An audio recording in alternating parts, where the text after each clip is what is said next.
This sucker is incredibly snug, and that is a very good thing. That means it's not going to rely on the screws. It actually fits the post of this Brownell slide perfectly. There's almost no wiggle. All right, welcome back, guys. Today we're going to be talking about the Nitewing SPO320. So this is a miniature red dot sight that's meant for pistols, or it can be mounted on rifles if you choose. You know, it could be a piggyback mount, you know, like something on here on this Discovery scope. If you did a top mount like this one right here, it could mount on there, or you could do like a 45-degree offset if you choose to. But it's marketed mostly as a slide mount. Now, I'm going to take this off and so you can kind of see it on here in a second, so I can kind of show you the fit and finish and everything on here, but just to kind of show you some different options what you can do with this thing. Obviously, if you are watching this channel, you're used to all of my more budget miniature red dot reviews, and this one I would say lumps into the same category as all those, as in, long story short, I think it's still a pretty good you know, backup gun optic, or a range gun optic, or just something you don't, you know, plan to abuse all that much, or you don't have it for, you know, serious use. If you're going to use it for duty or concealed carry or something like that, or it's like your go-to gun for, you know, the world ends, or, you know, whatever, I would not choose this optic personally. Now, if you choose to, you know, that's fine. That's it's completely up to you. Just depends on what kind of budget you have. At some point, I'm going to be doing a more extensive durability test on not just this optic, but a bunch of them, like this one, this one, this one, maybe this one as well, because I have a bunch of these optics that I don't really have a use for at this point because I have so many of them. So I figure, you know, test them all, see which one's the most durable. And who knows, maybe this one will end up on top. But the price of this thing, and full disclosure, this one as well as the one over there were both sent to me by Nitewing. Now, they didn't send me two for a review. They actually sent me just one initially, but it had problems, and so they sent me another one because the first one had issues. So I contacted them, and I'll just kind of get this out of the way now. So again, you know, they didn't pay me for this or anything, but they did provide me with a free optic. So I'm still unbiased, at least in my mind. So, you know, if you don't believe me, that's fine. Take it for what it's worth. Don't trust YouTubers, including me. So this one was sent to me again by them, and I had problems with it initially. So the first problem I had, which I'll try to insert video footage, it's going to be hard in here, so I'll have to go out like my back patio and see if I can get it. But whenever you're looking at the reticle in here, and again, you're not going to be able to see it on camera, at least not in here, I don't think. Now, here's an issue I noticed. I don't know if you can see that. The reticle gets dimmer as you go down. Changes in brightness. I don't know what causes that, but kind of strange. And the left one is the one that gets less bright at the bottom. Hopefully you can see that it's getting dimmer. It doesn't look nearly as bad on the camera. Also, the parallax is worse on this one. It moves a lot more, especially once it gets up here. From about here down, it's fine, and then from about here down, it, you know, messes up. And then obviously from about here up, it gets worse. Now the one on the right, you can see that it gets dimmer.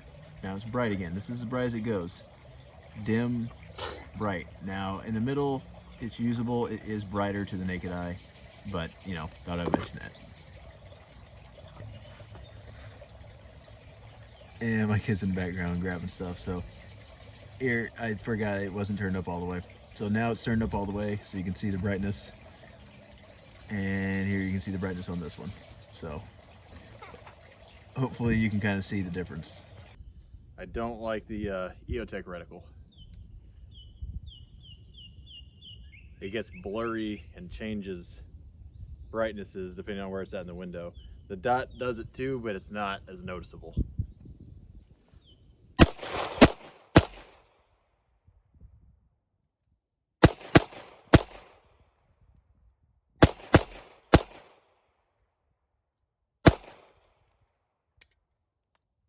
Pocket reload.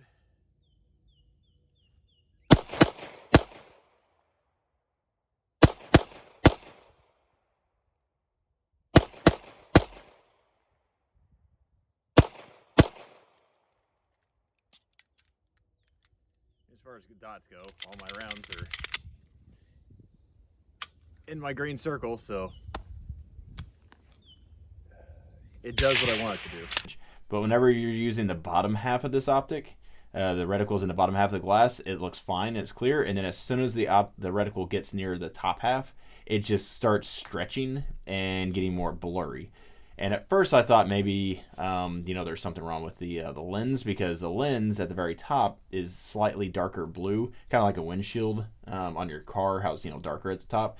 This one has that, and so I wondered if maybe that was the issue, but it could just be, the glass itself maybe is slightly imperfect. But I think, and again, this is just the hypothesis, I don't know, because that one over there, the one that's functional, doesn't have this problem, at least not nearly as bad.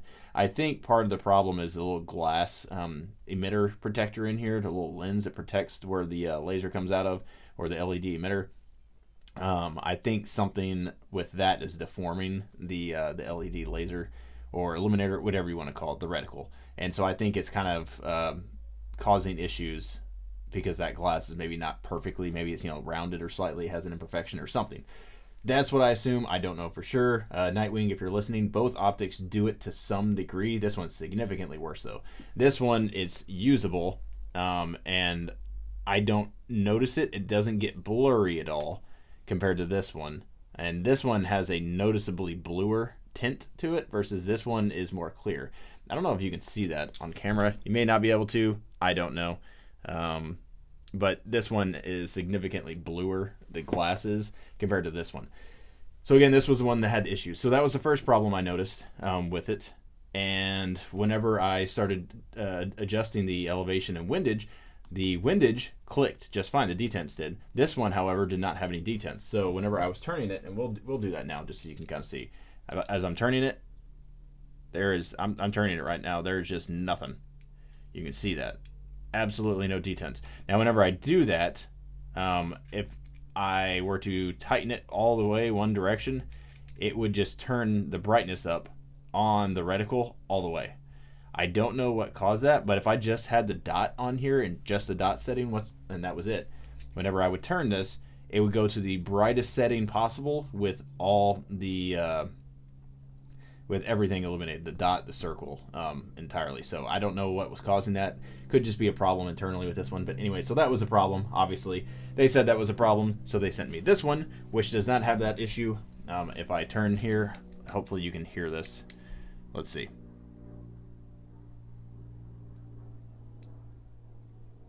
I can feel it. You may not be able to hear it. Nope, you're not gonna be able to hear it. They're very, very lightly audible. Like you can just barely hear it turning, but you can feel it. It feels kind of like a chunk, as you go into each setting. So it feels adequate, but it's not super, tactile when you're turning it, or audible whenever you're turning it. You can feel it. You just can't hear it all that well. But that said, they feel sturdy. And whenever I zeroed this thing, I did not have any problems with zero shift whenever I was shooting it. Now, whenever I did the durability test, and I'll show you that here in a second, whenever I was racking it against the wood, it did technically lose zero, the same as pretty much all of these cheaper optics, including, this one here. It technically lost zero at 15. I think I was at 15 yards, and I was benched, kind of. My arms were benched, and so I was getting pretty good groups. It shifted just ever so slightly, about an inch low, and then maybe left a little bit, like a half inch or something like that, which at 15 yards is not a lot. That's pretty good. So now this is with the Nitewing optic. Started here. I had 1, 2, 3. It's holding a good group, and I was like, okay, that's high. I need to bring it down. So next group, 1, 2, 3. Actually, I fired 4 rounds the second time. They're here. Then this next time, and this was from here to here was 12 clicks. Then I went down 12 more clicks to, split the difference and try to get a little bit low. That would be, better at distance, because I'm only 12 yards away. 12 more clicks went from here to here. So, not sure what that's about. That was me. That was a flyer. I pulled that one. 3 more rounds there. That's clearly a pretty big difference between that. So, I'm going to try adjusting it 12 more clicks and see what it does. All right, so again, here's with the Nitewing. First group went down 12 clicks, went down 12 clicks again, and it just went here, so not sure what that was all about.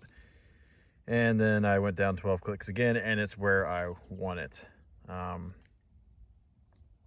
sure why it didn't adjust on this one. Maybe it, I don't know, jumped or something, but that's a good enough zero for now. I am not thrilled with the reticle and how like the emitter works, and because it kind of changes brightness.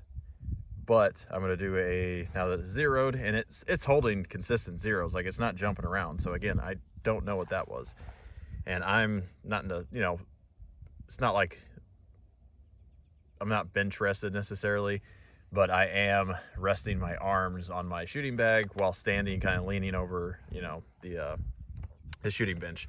So I'm more stable than I would be standing, but you know, it's not in a vice block or something. So I'm gonna do a kind of a durability test, rack it off the wood a few times, and then see if it lost zero. Again, Nitewing, I'm just gonna rack it off here a few times, kind of see if it loses zero.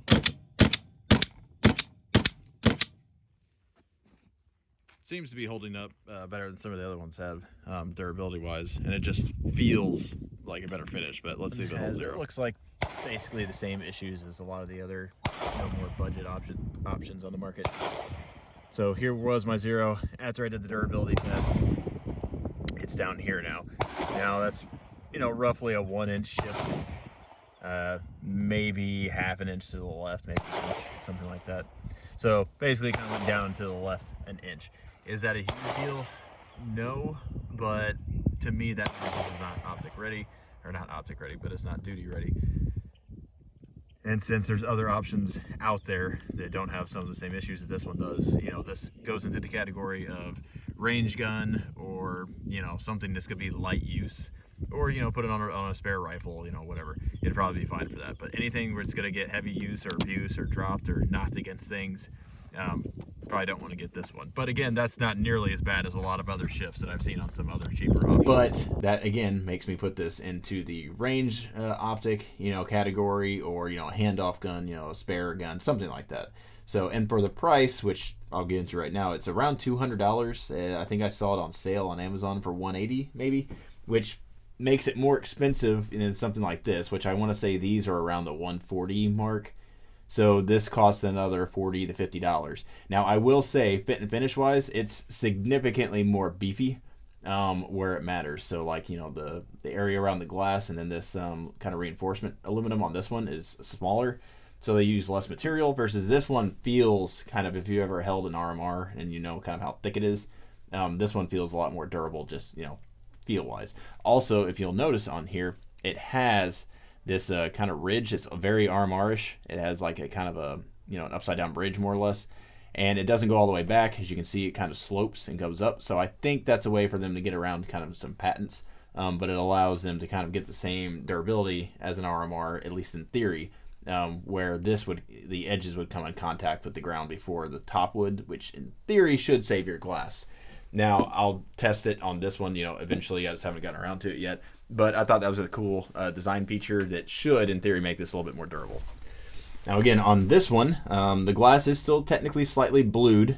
Is that a problem? No, not really. The reticle inside of there is not perfectly straight. So again, I'll show you a picture of this, but if you look at it, it's canted just ever so slightly to the right, which, I mean, in practice doesn't matter at all. From use with this, I don't like the circle with the dot for pistol shooting, because it's just a little bit unforgiving, I guess. So on this one did not have that problem as much. This one kind of stretched as it got to the top. This one gets dimmer as you get to the bottom. So whenever you use the very bottom fifth of the screen, it's still illuminated, you can still see it, but it gets dimmer. And then whenever it goes to the top, the same thing, about the top fifth of it, it gets brighter. Now this one doesn't have the problem of being blurry like this one did, so that's more of just a cosmetic, you know, I don't know, it just kind of annoys my OCD, and I don't know what's causing that. If you've ever shot with an older EOTech, it does the same thing around the edges. It gets a little bit, you know, dimmer.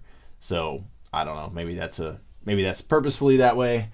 Not sure, but it annoyed me. Now, if you only use the dot, you'll never notice that really, unless you are just read in the very, very bottom of the reticle. I can kind of see it. But as long as your dot is somewhere in the center like it's supposed to be, or, you know, the general center of the screen, you know, probably if you were to cut this thing, you know, make it half the size in the middle. As long as that dot is in there, you're not going to really notice. But that said, for a $200 optic, we'll say it's, you know, $200, it's, you know, more expensive than something like this. This one doesn't have that issue. At least not nearly as bad. And I haven't noticed that on any other ones. This goes to show like where some of that cost is coming from.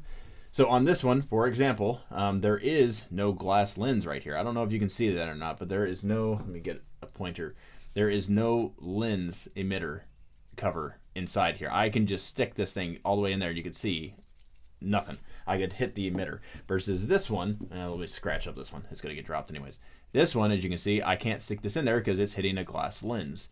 So that's protecting it. Now that will give you more durability, as in if you go through the mud and dirt, grime, rain, snow, whatever, stuff is not going to get in there and physically block your emitter. So while it's not a closed emitter optic, where you don't have a lens right here protecting this lens, there at least is one on the inside there. So because of that, I would lump this as a more durable optic, or closer to duty use, than maybe something like this would be, just because this one's open. Now other optics that are kind of in the similar price range, this one I believe is around 240, something like that, so it's a little bit more expensive than a Nitewing, but not by a whole lot. It also has that glass emitter lens cover in there, but this one does not have that same problem of the reticle getting dim or stretching as these did. So for what it's worth, and again, I'm completely honest when it comes to these things, so I would like to see them resolve that. Again, it's not a practical issue, it's just annoying, because in shooting, your dot's going to be centered 99% of the time, so it's not that big of a deal. But I wanted to make you aware of this. So one thing I will say again about the reticles, it does come with a 2 MOA dot, it comes with the 32 MOA circle, and then you can turn off, or combine the two, because that's 3 different settings where you can use them together or independently. I personally, if you're going to use this on a rifle, would use probably the EOTech style reticle, and if you're going to use it on a pistol, just use a simple dot, because whenever you use that 32 MOA circle, it kind of makes you notice those little weird imperfections that this optic has when it comes to getting dim at the bottom and brighter at the top. So if you don't have OCD like me, you're not going to care, but if you do, that's what I would. So as I mentioned, this is an RMR cut optic, which means it'll fit on any standard RMR cut slide or adapter plate, or what have you. Now I am going to take off this optic so you can see on here the fit and finish of this specifically, because one thing that they did right is they have really good tolerances when it comes to attaching to slides, which options like this Cylee or this CVLife, and even this, I think this is a Cylee Ghost, has tolerance issues where they're all super loose, or to some degree on top of the slide. And this is a Brownell slide, which is the Zev cut slide. They all have those problems. Both of these are very, very tight when it comes to on here. So let me take this off so I can show you what that looks like. All right, so now that I got that optic off, I'll show you on here. And yes, this thing is beefy. So with this one, even though it's a more expensive, like $240 optic, you got some slop. You can hear that. With this one, it's even more slop. Now with the CVLife, if you saw my review on this one has even more slop than the other two. So, you kind of get what you pay for when it comes to tolerances. Now these, if I can get it on there, I can barely get movement on that one. It's very snug. And this one, very little movement at all as well. So, and again, this is a Zev cut style slide. And I've had a lot of problems with budget optics not fitting snug on there, which means all of the, whenever you mount this on here, if it's loose like that, that means that the screws are the only thing keeping this optic from losing zero or from shifting under recoil or forces. So the tighter that fit is, the better it is going to hold zero. And I think that's true of this one, because with the CVLife, if you saw that video, I had problems with it. I had to switch out multiple different screws until I found one that held it more secure. And that's just, again, part of the problem of buying cheaper optics. With this one, they don't actually include screws for this slide, the 440 screws. And I believe the 5/16 are the length that you would need that I used. They only include the RMR traditional cut screws, so that's something I would also like to see them improve. But if you have a traditional RMR cut slide and not something like this, it's not going to be an issue. Or spend $8 by yourself a set of screws on eBay, not a big deal. But the screws are holding the optic down, and the post, or your post up here are actually what's controlling, the optic moving side to side. So when it comes to the quality of the fit and finish and their machining and their tolerances and everything, they did a much better job than all those other optics. Again, which is kind of what you're paying for. You're going to get better tolerances the more money you pay for something generally. So that is a pro for this optic. So again, just from a durability standpoint, I like everything about this. And if it didn't have that issue with the reticle getting dimmer at the bottom and brighter at the top, I would say this is probably good for concealed carry, or, you know, light duty use, but I still wouldn't use it if you're, you know, law enforcement or military or, you know, something like that, or if it's a gun that's going to get abused a lot. I would still spend a little bit more money and get something a little bit better.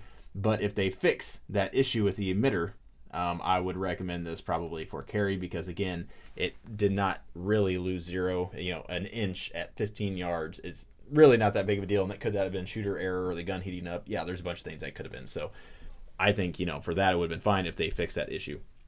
So in the box, it comes with, like I said, some RMR screws. Comes with your lens cloth. Comes with a neat little tool where you can, you know, adjust all your stuff. So all that's fine. I don't have any problems with what they come with, but I would suggest that they come with a set of the 440 screws that are the 5/16 length. Again, I'll annotate the length if that changes, but since I had to use my own, you know, that was kind of a little bit annoying. I think it should come with those screws standard, because most of these other options out here, all of these included, came with like 27 different sets of screws, and, you know, you'll never use all but one of them. But it's nice having those screws, you know, as different options. All right, they also include a handy dandy notebook, you know, if you watch Blue's Clues, and here is all of the information. I'll let you pause it here and you can read that. You can read that. Sorry. And you can read this. There you go. Pause it wherever you want. You can read all that information to your heart's desire. So it does use a standard 1632 battery, which is nice. That's standard for optics that are that small. It does have an auto on-off feature where it's not called shake wake, but it's something similar, to where if it's off for, or it's not being used for about 5 minutes, it turns itself off, and then whenever you move it, it turns itself back on. So that's nice. It has a long battery life, you know, everything you would expect of an optic. It is waterproof. The lens that's on the inside protecting the emitter makes it, you know, more waterproof than other options that are out there, so that's nice. One of the other things that are nice with this, hopefully you can tell, is you can see the back end of this. It sits a little bit lower than something like the Cylee does. So I like that they got this body, you know, kind of as small as possible, which will make it to where if you have a directly milled slide, you know, something like this, and you put it on here, it's not going to work obviously with the Glock sights. If I can actually put it on here. There it goes. So it's not going to work with the Glock sights, but it is very, very close. I'd say the Glock sights are basically the exact same height. So if you have any sort of metal night sights like I have, like the True Glow on my other options, they'll be just slightly higher than this, which means you don't need suppressor height sights if you have a direct milled slide. So I like that they made their optic, you know, very low. It reminds me kind of the Holosun EPS. It's not quite as low as that because it's not small, but it's, you know, it's getting there. So that's a good pro that I like for this thing. And again, if y'all have any questions, comment down below, and I get back to everyone that I possibly can. If you have any comments, you know, let me know. I will try to answer you. Give us a like, subscribe to the channel, share the video if you find it useful or you think other people will be interested in it, because obviously YouTube doesn't like this kind of content, so every bit you do helps out the channel. I appreciate y'all. Be looking forward to more giveaways in the future. The last video, I gave away one of these Discovery Opt 1-6 LPVOs. So be watching again for videos. Hopefully I'll be doing more giveaways in the future. But I appreciate y'all watching and have a good one.